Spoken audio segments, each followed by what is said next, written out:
দেখুন সৌদি আরবে কীভাবে ওটের দুধ দই।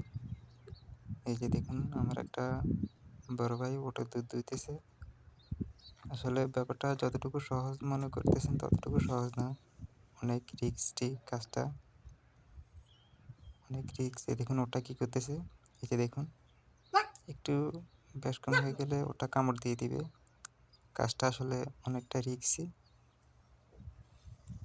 আসলে উট যারা লালন পালন করে মরুভূমিতে, তারা আসলে বলতে পারবে যে কতটা কঠিন আসলে উট পালন করা, অনেক কঠিন একটি কাজ।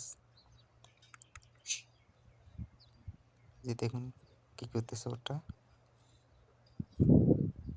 অনেক কষ্ট আসলে উটের দুধ দোয়া এবং উট লালন পালন করা অনেক কষ্টের কাজ।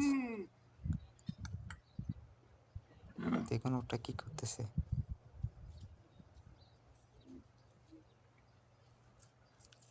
লাড়ি একটা